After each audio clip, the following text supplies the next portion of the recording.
So we talked before about the drums and how drums are about timbre and rhythm.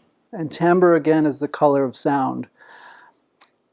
And when we want to make melodies or harmonies or polyphony, which is sort of multiple melodies going at the same time, then we often use pitched instruments. Robot Rickshaw also has some pitched instruments.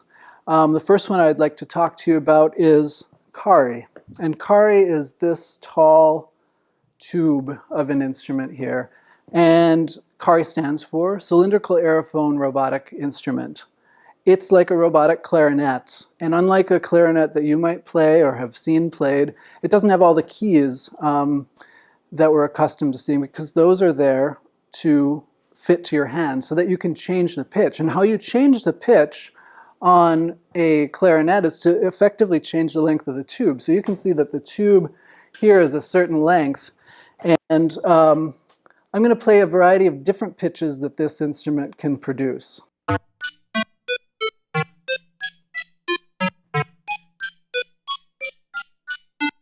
And if you hear, you can listen, and some of them are very low, and some of them are squeaky and high. And what's happening to produce those different sounds is the length of the tube is changing. There are little fingers that are opening and closing valves that are just like on a clarinet, except they look different, and they're computer controlled. And that's how pitch is made on Kari. Now, another pitched instrument robot is called Stemicha. And Stemicha is, it's these two together make up Stemicha. The word Stemicha is a Dutch word. It means the little voice. I worked on this when I was studying in Belgium, where in Flanders people speak Dutch. And let me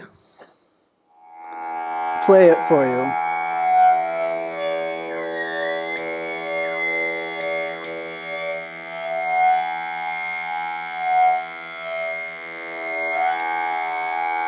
If you look closely, you might be able to see that these two pistons move, and kind of like changing the length of a tube, changing the size of that opening changes the pitch. But you'll notice something.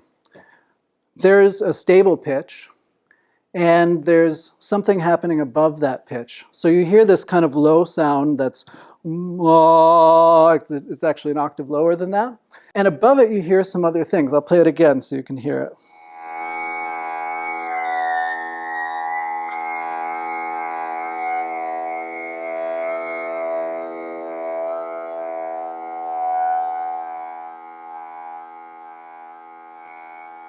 And there was kind of a melody there that went da, da, da, almost like that, except higher. And what's happening there is something that actually we can do with our voices.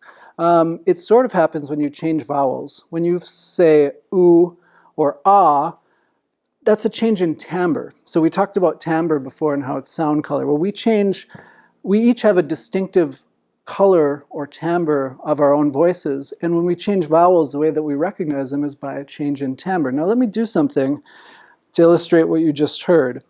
If I shift gradually between vowel sounds, I might be able to make similar kinds of whistling sounds. They're called overtones. Let me try it.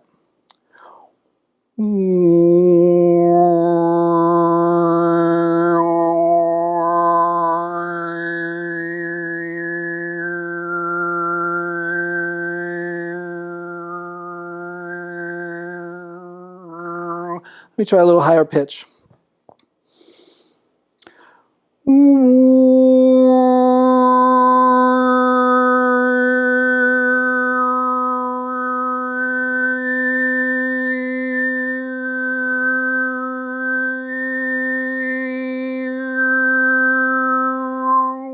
And I think maybe you can hear those whistling tones there. So in that way, that's one of the ways that Stemicha sometimes imitates a human voice or is inspired by a human voice, even though it looks very different. The final pitched instrument I want to talk to you about is this one, and it's called Ami.